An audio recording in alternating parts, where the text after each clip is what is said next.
Uhum. Como... Ai, claro. Ridu, vamos lá. Bora. Não queres? Ok, faz lá tu. Faz para aquela. Este é o Bold Beginners. É o Bold Beginners, o podcast com a Francisca e a Marta. Talvez te interesse. Mas isto é sobre os jovens empreendedores, certo? Como quaisquer boas amigas, sonharam em criar um podcast e não só o criaram, como não se ficaram por aí. Têm carreiras internacionais, são fundadoras do projeto Ponto Zero, criaram a Sea Lever Mentorship Academy, estão constantemente de um lado para o outro, lançaram um livro e acabamos a introdução por aqui porque senão damos spoiler para o resto do episódio. As nossas Bold Beginners de hoje são a Mafalda Reverdão e a Sara Aguiar. Olá! Obrigada. Olá, obrigada pelo convite. Obrigada a nós por estarem aqui. Prazer é nosso. Bem, o vosso percurso académico é claramente muito pequenino em comparação ao que já veio depois, por isso vamos começar por saber como é que se conheceram, de onde é que vem esta amizade. Então, o nosso percurso académico é efetivamente, já foi efetivamente há algum tempo, mas ele começou de uma forma diferente. A Mafalda estudou Economia, eu estudei Ciência Política e Relações Internacionais. E nós conhecemos quando depois decidimos as duas fazer um mestrado em Gestão. Mafalda fez um programa em específico que é o SEMS. Ela depois, se quiser, pode falar um bocadinho sobre isso. Eu fiz um mestrado em Gestão, um mestrado internacional em Gestão na Nova SBE e coincidimos as duas a ter aulas nesse mestrado. E fazíamos uma cadeira de Brand Management na altura em conjunto. Calhamos aleatoriamente no mesmo grupo. E durante essa experiência de trabalharmos juntas, de desenvolvermos, na altura era um projeto de brand management para a Nestlé, uma espécie de consultoria externa, e permitiu-nos perceber como é que trabalhávamos uma com a outra, quais é que eram as nossas forças, as áreas em que nos complementávamos melhor, e permitiu-nos também, de alguma forma, conhecermos numa perspectiva mais pessoal, percebermos de que coisas é que gostávamos, que tipo de livros é que líamos, que tipo de podcasts é que ouvíamos, que tipo de mecanismos fora dos mais óbvios é que usávamos para aprender, como ter mentores, por exemplo, ir a eventos, e como percebemos que tínhamos tanto em comum, que havia tanto que nos unia e que podíamos aprender imenso uma com a outra por causa dessas áreas que se complementavam, decidimos começar a ter umas chamadas mensais uma com a outra. Na altura a Mafalda ia para a Google, eu para a Amazon, íamos as duas estar em ambientes semelhantes e isso ia exponenciar ainda mais as oportunidades que tínhamos de aprender e partilhar uma com a outra, e foi assim um bocadinho esta a gênese do Ponto Zero.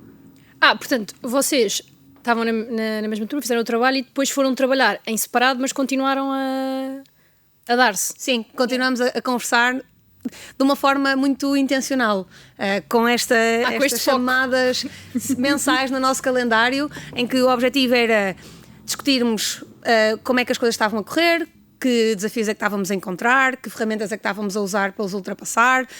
Por exemplo, partilhávamos, na altura lembro-me de partilharmos o 5 Minutes Journal, que estava a ser muito útil para mim e que estava no fundo a ajudar-me, era uma atividade pessoal, não era necessariamente relacionado com a minha carreira, mas que me estava a ajudar muito a lidar com o stress, com algumas complexidades políticas de navegar uma grande empresa e de comentar com a Mafalda, e depois a partir daí meio que tornamos um requisito em todas as nossas chamadas, cada uma de nós trazer uma ferramenta ou um livro ou qualquer coisa que estivéssemos a utilizar para nos ajudar, e as conversas tinham sempre muito esta intenção de partilharmos e nos ajudarmos uma à outra. Era uma espécie de mentoria de pares.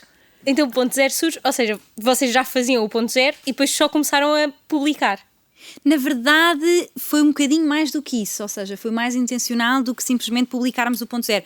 Uma parte do Ponto Zero, portanto, para quem conhece o podcast fica mais claro, mas para quem não conhece o podcast, o Ponto Zero inicialmente, a ideia de criar enquanto podcast era democratizar estas conversas que nós tínhamos, né, na sua gênese, mas depois pensámos, ok, sempre que falávamos sobre um determinado tema, trazíamos para cima da mesa o nome de um mentor ou de uma mentora que nos tinha ajudado. Por exemplo, a Sara falava navegar gerenciar a parte política de uma empresa, como é que o fazíamos? E nós partilhávamos, olha, tive uma call com este mentor ou com esta mentora que me disse que normalmente o que faz é, e esta é a estratégia que utiliza. E a Sara fazia o mesmo e eu fazia o mesmo. E neste exercício começámos a perceber, ok, este tema da mentoria se calhar não é assim tão comum em Portugal, portanto ainda há um grande espaço para democratizar estes temas. E não só o tema da mentoria, todos os temas de carreira, como é que se faz isto ser mais produtivo, como é que se é promovido, como é que se encontra o próximo passo.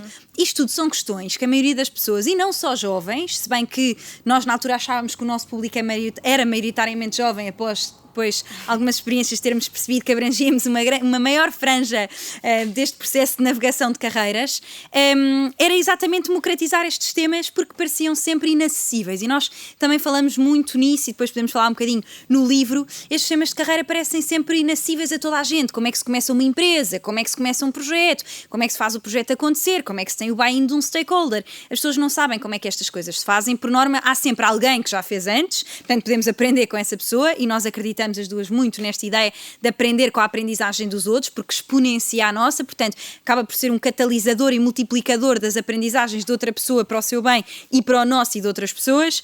E então pensámos, ok, a melhor forma de o fazer é no formato podcast, em que nós trazemos os mentores para dentro do podcast e, portanto, as nossas primeiras temporadas foram sempre um episódio com mentores, e já explicamos um bocadinho melhor porque é que só trazemos mulheres, um episódio com mentores e depois um debrief, e o debrief era exatamente este exercício em que nós escolhíamos um dos temas que tivesse sido falado e ou acrescentávamos valor, falávamos, por exemplo, neste tema que esta mentora falou sobre gratidão, nós usamos o 5-Minute Journal, como a Sara dizia, ou neste tema de produtividade, como é que gerimos o calendário, e nós dávamos as nossas próprias tips. E até o feedback que recebemos dos nossos ouvintes é que estes eram alguns dos episódios preferidos, porque de uma forma muito genuína e zero preparada, nós falávamos sobre um tema que tinha sido o main topic de conversação durante o podcast e o discutíamos as duas. Porquê é que só trazemos mulheres? Para clarificar este tema. Quando eu e a Sara estávamos a fazer a lista de pessoas que queríamos trazer ao podcast, foi engraçado porque duas miúdas de 25 anos só tinham top of mind em todos os temas os quais queríamos abordar homens. E pensámos, como é que é possível que nós que somos duas pessoas extremamente aware para este tema e que na verdade temos tantas mentoras, por exemplo, eu tenho muito mais mentoras do que mentores, só trazemos para cima da mesa nomes de homens e portanto decidimos riscar toda a lista e só trazemos mulheres para que se calhar daqui a uns tempos, quando duas mulheres, se calhar como vocês, quiserem começar um podcast, tenham muito mais mulheres na lista e top of mind e portanto estas acabam por ser as duas missões do podcast, democratizar estes temas e criar mais role models femininos. Ok, diz-me só... Desculpa, queres perguntar? Vai tu. Diga-me só uma coisa. Portanto, ok, este claro tema da mentoria está muito presente, mas de onde é que vem esta paixão por mentoria? Quando eram miúdas gostavam muito de ouvir, de aprender, isto vem de onde? Olha, eu acho que cada uma de nós tem uma experiência muito, muito diferente com a mentoria e aliás, nós costumamos dizer sempre isto, cada pessoa tem uma experiência muito própria, muito individual com a mentoria. Mesmo que possam ser semelhantes entre nós ou com algumas outras pessoas, a verdade é que cada um de nós é tão diferente e cada mentor é tão diferente também, as nossas necessidades são tão únicas que nós vamos construindo as relações de mentoria, moldando-as muito aquilo que é a nossa própria personalidade, às nossas necessidades em cada momento, porque também variam no tempo, e portanto é difícil esquematizar ou estruturar o que é uma relação de mentoria e de onde é que nasce o interesse por essa área ou como é que ele depois se transforma noutras coisas. Mas eu acho que é precisamente essa a ideia especial sobre a mentoria, é que, enquanto conceito de aprendermos com alguém que está disposto a partilhar connosco o que é que foram as principais aprendizagens que foi tendo ao longo do caminho, um caminho que nós ainda não percorremos, eu acho que pode ser muito impactante, achamos as duas, e é por isso que tanto do que nós fazemos é à volta desse tema. Para mim, pessoalmente, o que aconteceu foi, houve uma determinada altura na minha vida, que coincidiu mais ou menos com o mestrado na Nova SBE, em que eu percebi que algumas das pessoas com quem eu tinha estado a aprender nos últimos anos se tinham transformado em mentores sem que eu soubesse exatamente o que é que isso era naquela altura. Isto coincidiu com a Nova, porque foi na Nova que eu comecei a ouvir falar mais deste conceito de mentor de uma forma um bocadinho mais oficial. Havia um conjunto de programas com alumni, com outras empresas de mentoria, E foi a partir daí que o exercício começou a ser feito de pensar, ok, então na verdade esta e esta pessoa com quem eu estive a trabalhar nos últimos anos e que me ajudou desta e desta forma foram meus mentores, eu só nunca lhes tinha chamado isso. E a partir daí foi muito transformador para mim começar a identificar muito mais cedo e, consequentemente, a poder tirar muito mais benefício das relações que tinha com algumas pessoas, dando-lhes esse rótulo de mentores. Às vezes não necessariamente partilhando com eles que lhes estava a dar esse rótulo. E isto é uma coisa da qual nós falamos muito também. Os mentores não têm que ser necessariamente pessoas a quem nós dizemos, olha, tu és o meu mentor a partir de agora.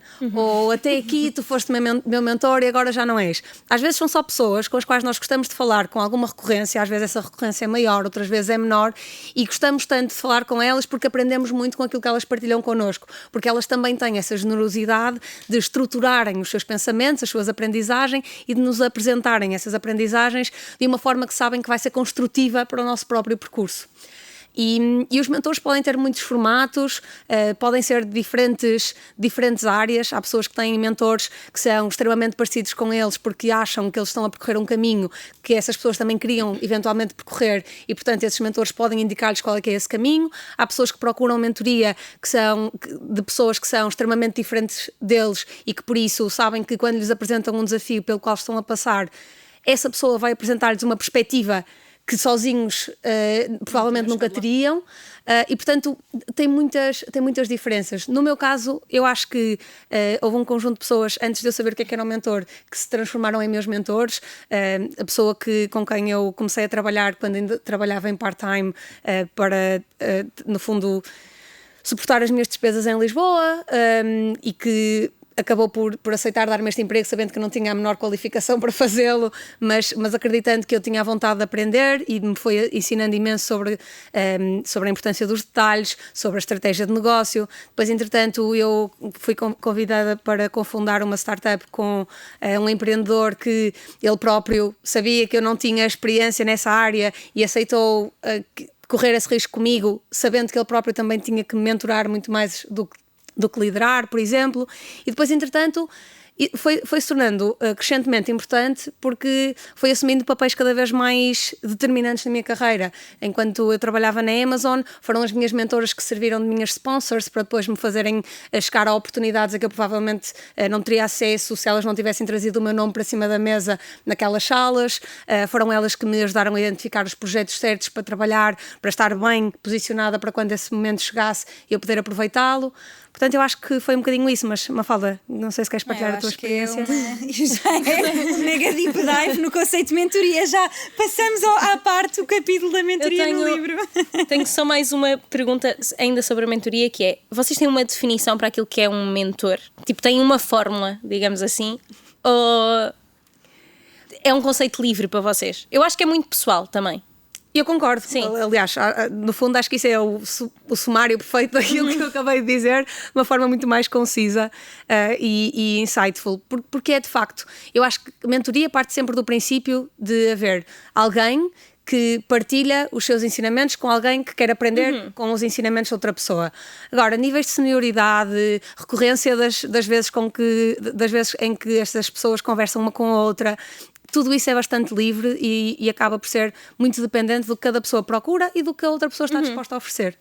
Ainda tenho mais uma coisa. Vai lá. Para pegar no que a Mafalda estava a dizer sobre o facto de só terem trazido homens no início, quando começaram a pensar fazer o podcast. Porquê que acham que isto aconteceu? Eu tenho a minha teoria, que também vem um bocado da nossa experiência neste podcast, mas gostava de saber qual é o vosso insight. Olha, na verdade é muito difícil de identificar o que é o ovo e o que é a galinha. E este é um tema que tem sido debatido em milhares de fóruns, na verdade há muitos anos que se debate este tema e não há uma razão única para isto acontecer, é um conjunto de fatores que tem vindo a mudar muito ao longo dos anos e isso também é um produto da educação, ou seja, a educação tem mudado muito ao longo dos anos e tem-se feito um esforço cada vez mais consciente para eliminar estes vieses inconscientes, não é? Porque o que acontece e de uma forma até, nós podemos dizer cultural e sem às vezes intenção, culturalmente as oportunidades ainda não são as mesmas para as mulheres do que para os homens, ou seja, se olharmos para as empresas, o mercado de trabalho já está mais preparado do que estava provavelmente há uns anos atrás, mas depois, de um ponto de vista cultural, e isto depende muito também dos países, ainda não há essa preparação, ou seja, a mulher ainda é vista como o papel de cuidadora e, portanto, existe muito mais tempo que tem que passar, por exemplo, dedicada à família ou com mais obrigações em relação ao sistema, e também tem muito mais esta obrigação com ela própria, ou seja, não é só uma coisa que a sociedade te impõe, mas tu própria fazes essa questão. E a C-Level Mentorship Academy, e agora muito relacionada também com esse tema, vem muito a partir daí, porque o que é que acontece, e se calhar vocês podem começar a notar, quando fazemos um convite a uma mulher, primeiro, uma mulher tem que sentir que está muito mais preparada para estar e, portanto, é possível que tenha, e isto está provado nos números, a Google fez um estudo há uns anos em que abriu uma application de um role, de um cargo, e percebeu que as mulheres só se candidatavam se cumprissem mais de 90% dos requisitos deste role. Enquanto os homens o faziam, bastava cobrir 50% dos requisitos do role. Portanto, acaba por ser uma questão, aqui no fundo também, quase... e isto não é biológico, mas cultural, ou seja, de preparação, portanto a mulher tem que se sentir muito mais preparada para o fazer e, portanto, temos que criar incentivos e mecanismos para, pelo menos na parte de recrutamento, darmos iguais oportunidades. Isto não quer dizer, e essa seria toda uma outra discussão que poderíamos ter, o tema das cotas. Esse é todo um outro tema, se calhar nesta mesa teríamos 4 opiniões diferentes sobre o tema das cotas. Eu própria já tive uma opinião sobre as cotas, agora tenho outra opinião sobre as cotas, porque a nossa realidade e a forma como nos movemos e saímos das nossas próprias bolhas nos fazem mudar a nossa opinião. Eu acho que, na verdade, mudar a nossa opinião é uma das maiores provas de inteligência que podemos ter essa capacidade de mudar conforme os argumentos e os dados que temos. Mas voltando ao tema das mulheres, é muito difícil fazer esta jornada e as mulheres estão claramente menos expostas nas esferas sociais. Se vocês olharem para o número de mulheres que faz um post no LinkedIn, para o número de mulheres que se autopromove, isto também está nos dados. Primeiro, porque homens e mulheres não gostam de mulheres que se autopromovem, o que é um problema. Se vocês olharem para a forma como falamos de uma mulher quando é muito assertiva, se calhar até se nos sentimos desconfortável, ou quando se veste de uma determinada maneira também nos sentimos desconfortável, porque não estamos habituados a esse tipo de presença, e acho que isso acaba por criar alguns anticorpos na presença das mulheres nesta esfera mais pública e mediática. E o que é que acontece necessariamente? É igual a um anúncio. Quando vemos um anúncio muitas vezes, quando está no topo do funil, quando há muita awareness, lembramos-nos dele muitas vezes. Se ele não aparece muitas vezes, não nos lembramos dele, e isso é o que acontece com muitas das mulheres, que se calhar não são tão visíveis ou não estão tão expostas, não estão tão em palco, e portanto nós acabamos por nos esquecer. E depois há um outro tema, que é: nós, por norma, quando pensamos em pessoas muito bem-sucedidas, pensamos em pessoas em cargos de liderança.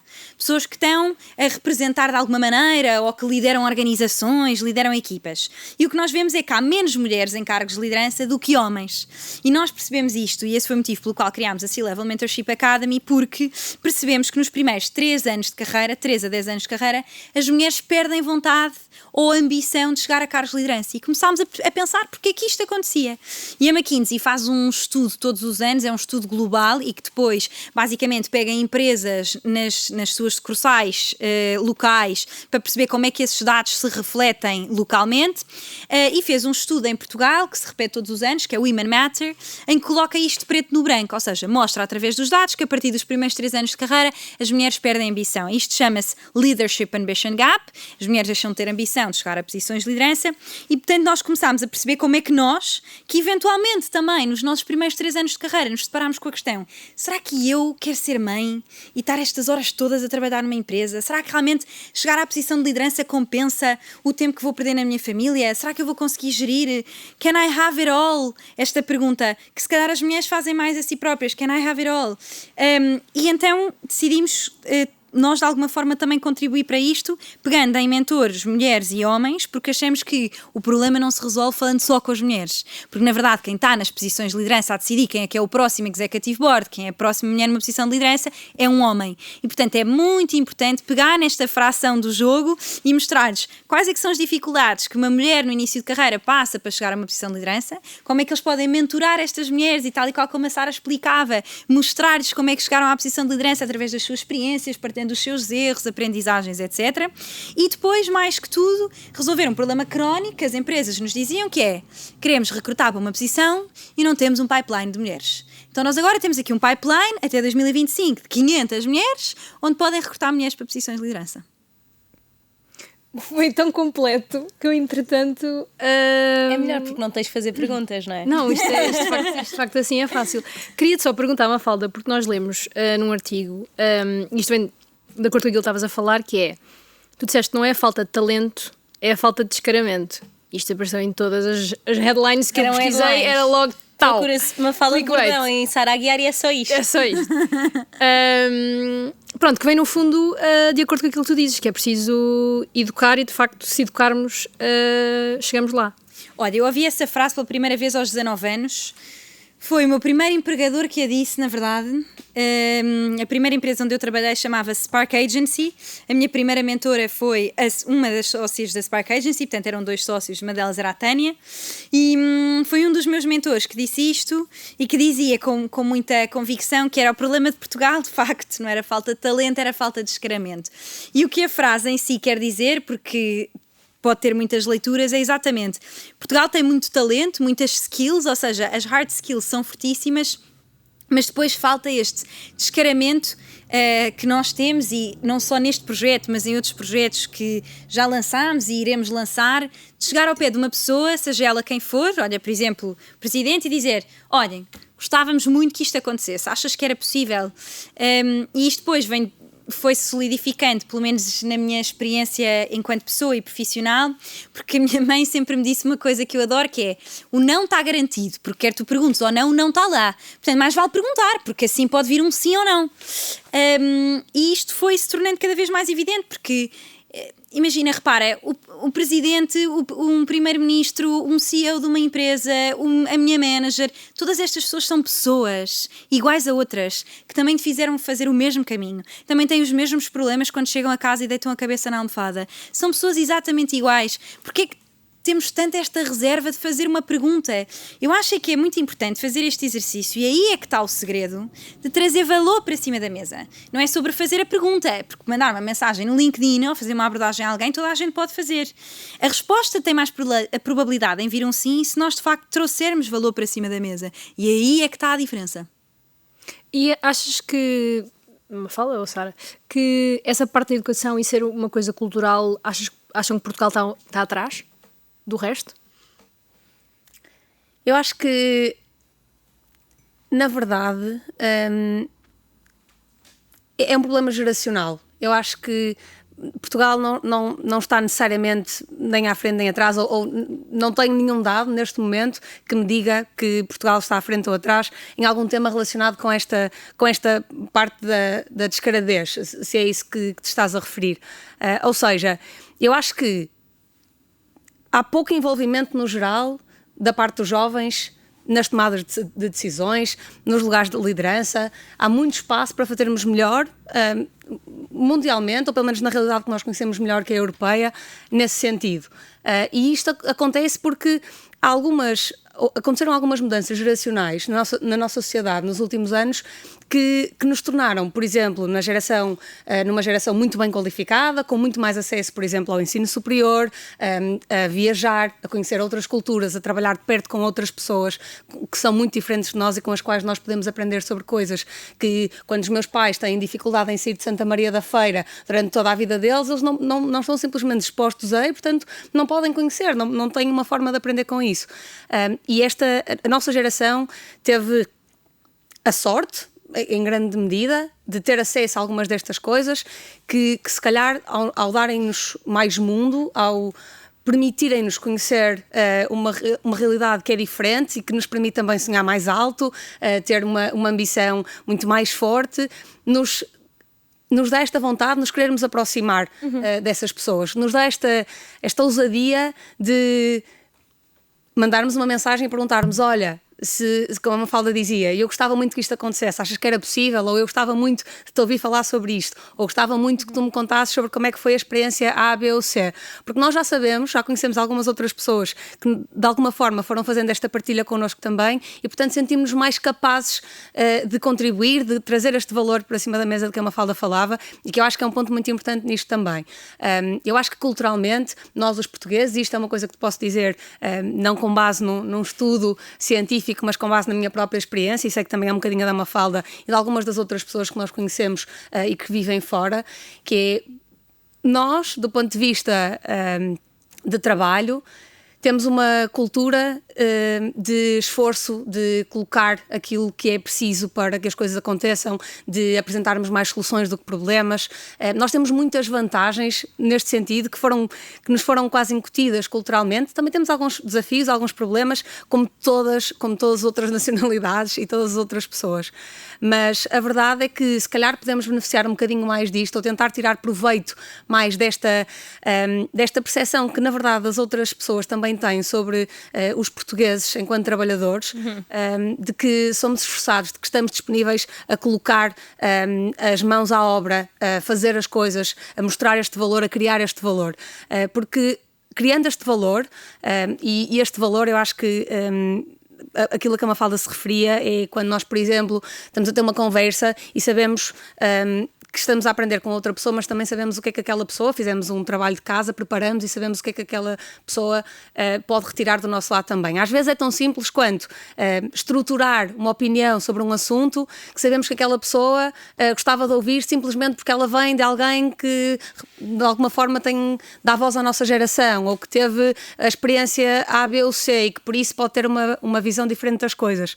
Portanto, eu não sei se Portugal está mais à frente ou mais atrás em termos de educação no que toca a estes temas do descaramento e da ambição jovem e de alguma forma poder influenciar a diversidade das suas lideranças, consequência dessas diferenças. O que sei é que nós temos muitas características que, se forem trabalhadas e que se nos lembrarmos que as temos e se as aproveitarmos, nos podem levar a sítios onde nós não estamos a chegar ainda. Eu perguntei-vos isto porque é curioso, vocês sendo duas raparigas que moram lá fora, trabalham lá fora e têm tantos projetos aqui, era mais ou menos também para perceber qual era o vosso intuito em, apesar de estarmos lá fora, nós queremos estar por dentro do nosso próprio país e, portanto, daí ter-te perguntado porque podia ser porque achavam que Portugal precisava mais dessa mentoria do que o resto. Eu acho que é mais do que querer estar por dentro, é querer puxar para a frente. Eu acho que essa é que é a diferença. E nós temos debatido muito este tema em diversos fóruns e sim, nós emigramos com escolha. Ou seja, nós emigramos por escolha e acho que isso é um tema que se tem debatido muito. Aliás, os últimos números publicados recentemente também mostram muito isto. São números assustadores, mostram que 200 pessoas saem por dia de Portugal. Mostram que 1/3 das mulheres ou 1/4 das mulheres em idade fértil está lá fora. E isso significa que um país que já por si só está velho, e este é um statement muito importante porque tem-se debatido muito o tema das migrações e aqui entraríamos noutros campos políticos, mas é um país que precisa claramente de uma massa jovem, porque esta é que é a massa impulsionadora, é a massa que está disposta a arriscar porque tem menos a perder, o trade-off é mais baixo, está mais exposta à inovação, pode ajudar Portugal numa matéria tão importante quanto o tema da produtividade, que é um dos flagelos do país, tirando o tema ainda para mim mais disruptivo, que é o tema da educação, mas nós queremos garantir que um dia, quando quisermos voltar, e isto é um sentimento muito comum entre os portugueses, eu costumo dizer, nós portugueses temos que fazer as pazes com, nós não somos como os alemães ou os nórdicos, a maioria dos portugueses com quem falamos, isto é engraçado, que o ano passado eu faço parte do Executive Board da Nova da Alumni e nós lançámos chapters pelo mundo inteiro em que reuníamos os alumni da Nova nas determinadas cidades onde estavam. E é muito engraçado, porque isto é um sentimento mesmo comum entre os portugueses, todos querem ou voltar ou têm um sentimento, que tal palavra portuguesa, não é? De saudade com o país. E isto é uma coisa que é um compromisso que nós também assumimos, de certa forma, de encontrar o mercado de trabalho melhor do que o deixámos. Para que, quando quisermos regressar, podemos então encontrar estas posições de liderança que falávamos. Ou seja, nós vimos este momento para Portugal e nas grandes empresas só temos departamentos comerciais. Ou seja, não existem efetivamente posições de liderança aqui em Portugal, pelo menos nestas empresas com esta dimensão internacional. Portanto, temos que fazer este esforço e este exercício de pensar como é que nós, enquanto geração, podemos melhorar o país, porque senão o que vai acontecer é, vamos cada vez mais observar este movimento, as empresas não vão melhorar, muito pelo contrário, as bases vão passar a estar sediadas lá fora, vão mudar para bases de Ibéria, as empresas vão ter aqui apenas operações logísticas quase dos seus serviços, e isso é exatamente o que nós não queremos que aconteça. Portanto, mais do que acharmos que precisamos de educar as pessoas em relação a este tema, e na verdade para nós é muito mais partilhar do que nessa vertente quase pedagógica, não é? Apesar de ser, por exemplo, uma das minhas grandes paixões, não é? A parte da academia, mas nós temos no ponto zero mais esta função quase de partilha e de mostrar também que estamos à distância de uma mensagem, e isto é que é importante, por isso é mais do que ir por dentro, é puxar para a frente. Ok, então olha, como é que agora que já tocámos nos vossos temas todos e vamos aqui fazer um grande plug, qual é a fórmula para nós chegarmos onde realmente queremos? Plug ao livro, podes pegar. Posso mostrar o livro. É tipo Lenca. Espera, mostra para ali, mostra para aquela. A verdade é que essa fórmula está descrita neste livro que nós escrevemos. Não, mas podes dar um resumo. Podemos, claro, Um spoiler. claro que sim. Spoiler. Mas Dá se vontade calhar- de comprar. Se calhar até antes disso, só um bocadinho de contexto. O que aconteceu com este livro, e que na verdade já acontecia um bocadinho antes, quando nos começaram a desafiar para nós irmos a empresas, de alguma forma partilhar o que é que tinham sido estas nossas aprendizagens, o que nós começamos a fazer de uma forma muito consciente foi a documentar, e é uma coisa que nós não fazemos o suficiente, no geral, nas nossas vidas e nas nossas carreiras, foi a documentar todas as coisas que estávamos a aprender com o nosso podcast, com cada pessoa que vinha ao nosso podcast. Nestas sessões de mentoria, nós começamos a fazer isto de documentar quase aí inconscientemente, porque queríamos contar uma à outra. Não era necessariamente com o intuito de partilhar publicamente isso com ninguém, mas era de partilharmos uma com a outra. Aquilo que a Mafalda descrevia de quando tínhamos uma sessão com o mentor e tínhamos retirado um insight particularmente interessante ali, apontávamos para na nossa chamada seguinte levarmos e comentarmos uma com a outra. Quando dizes documentar é por escrito. Sim, imagina, pode ser no formato que às vezes pode ser por um voice, para ti própria, sim, sei lá. certo. Pode haver um conjunto muito diferente de formas de documentar. Normalmente é por escrito, às vezes é numa nota no telemóvel, outras vezes é num caderno, outras vezes é numa sheet em que tu organizas diferentes insights que aprendes em diferentes sítios, depende muito do teu estilo. Mas é garantir que temos um sítio onde eles estão de alguma forma centralizados e resumidos, porque isso... Há um grande valor do ponto de vista de retenção de informação no teu cérebro quando tu fazes esta documentação, e depois porque também às vezes precisas de ir consultá-la por algum motivo, como acabou por nos acontecer quando recebemos o convite do livro e estes convites das empresas, e está muito mais à mão, é muito mais fácil, muito mais rápido teres aquela informação toda de uma forma consistente. E o que nós fizemos então, nós começamos a fazer isto de uma forma inconsciente, sem um grande objetivo, sem ser aquele de partilharmos uma com a outra no início. Às tantas, quando começamos a evoluir isto de uma conversa uma com a outra para um podcast, aí começamos a documentar de uma forma um bocadinho mais intencional. E às tantas começamos a fazer isto mesmo fora do contexto do podcast, quando continuávamos a falar uma com a outra, quando descobríamos alguma coisa, porque nós próprias, nós estamos ainda neste caminho de ir testando várias ferramentas, várias estratégias, vários frameworks. Nós escrevemos este livro porque nós próprias estamos a tentar fazer o melhor que conseguimos com a nossa carreira, estamos a tentar aproveitá-la ao máximo para termos a maior realização possível com ela. E isto significa diferentes coisas para diferentes pessoas, significa com certeza diferentes coisas para mim e para a Mafalda. Nós costumamos falar muito sobre não haver uma definição única de sucesso, isso é um dos disclaimers principais no início do livro, porque não há, efetivamente, não há uma carreira ideal para ninguém que seja igual uma dos outros. E, portanto, quando nós fizemos esta documentação, depois fizemos o exercício de perceber o que é que esta documentação nos diz. E esta documentação que nos dizia que haviam determinadas áreas-chave, 3 principais, que são a produtividade, a atitude e o mindset, chamamos-lhe assim, mas no fundo é a nossa forma de pensar, de interpretar o mundo, a nossa forma de agir, de transformar essa forma de pensar em ações e depois a forma como nos autogerimos, como somos capazes de nos organizarmos e de garantirmos que conseguimos investir os nossos próprios recursos, que é o nosso tempo, a nossa energia, o nosso esforço, nas coisas certas para produzir o máximo ou os melhores resultados possíveis. Estas são as 3 áreas que nós dizemos que são as 3 variáveis dessa forma de otimização de carreira, seja a carreira o que for. E cada uma delas, nós acreditamos muito nesta ideia de que nós não devemos só desenvolver as áreas que temos menos desenvolvidas, as áreas em que queremos melhorar, devemos desenvolver essas provavelmente nunca serão os nossos maiores superpoderes, porque se não são áreas para que nós estamos naturalmente aptos, serão mais desafiantes para nos tornarmos melhores nelas. Ainda assim devemos fazer o esforço de as desenvolvermos, mas também nos devemos focar muito nas áreas em que nós já temos alguma força mais natural, algum talento, ou então que já treinamos muito mais, e garantir que as exponenciamos. Então, o que nós achamos que é essa fórmula, assim de uma forma resumida, é garantir que trabalhamos numa coisa que devemos melhorar e numa coisa que devemos expandir em cada uma destas 3 variáveis, porque este ato, e isto vai variando ao longo do tempo também, as coisas que vamos trabalhar em cada uma delas são diferentes ao longo do tempo, dependendo da fase da carreira em que estamos e do objetivo para que estamos a trabalhar, mas fazer isto, nós acreditamos, foi o que nos levou a nós próprias a otimizar a nossa carreira, e acreditamos que pode ser também um fator diferenciador para qualquer outra pessoa que queira fazê-lo. É isto.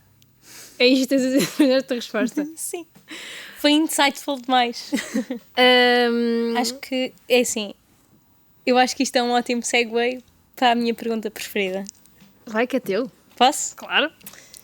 Como vocês sabem, espero que saibam, o podcast chama-se Bold Beginners e acho que no final desta resposta super insightful da Sara, só me resta perguntar o que é para vocês um Bold Beginner? Ok, essa é gira. Então, olha, a Sara falava aqui de um disclaimer muito importante para nós. Aliás, é engraçado, não é? Porque este livro chama-se O Acelerador de Carreiras.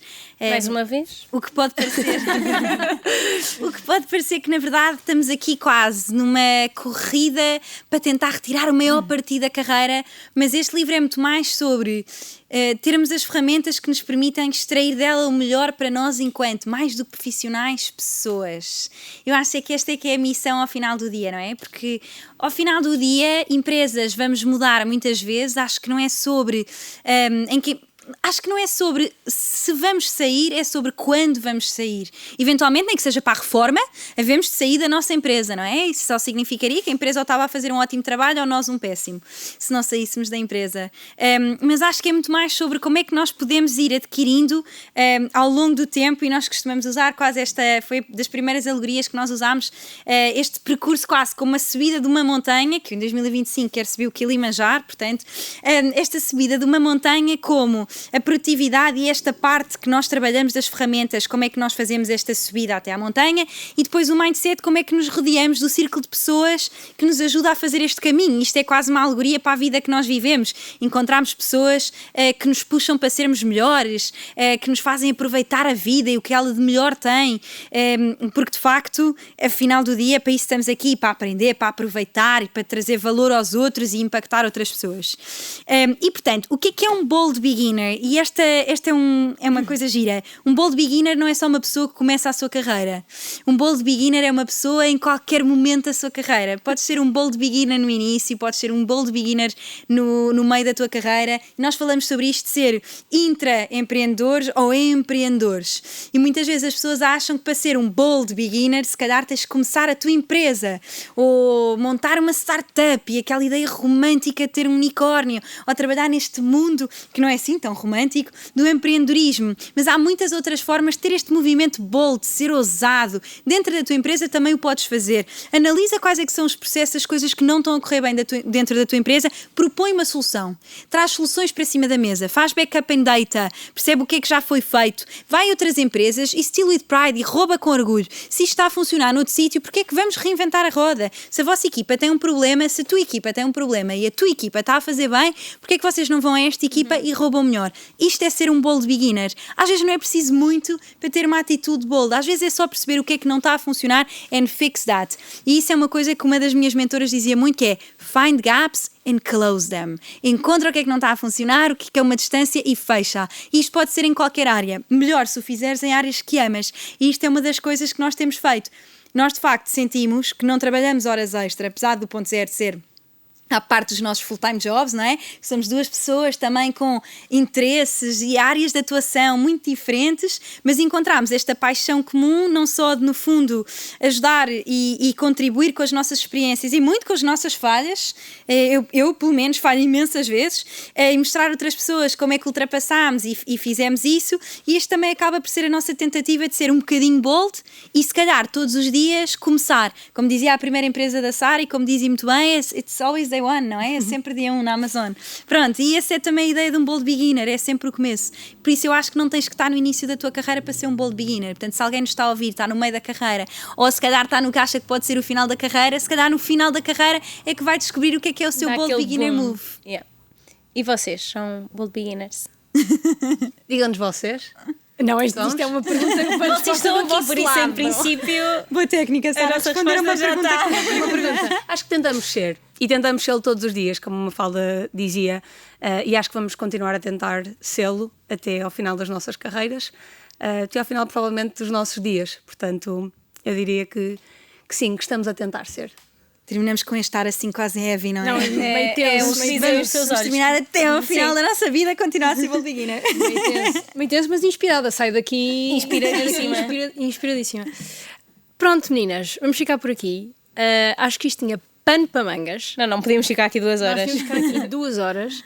A Obrigada. ouvir-vos, no fundo. Sim, a ouvir-vos. dizer nada e a e colher ouvir, informação.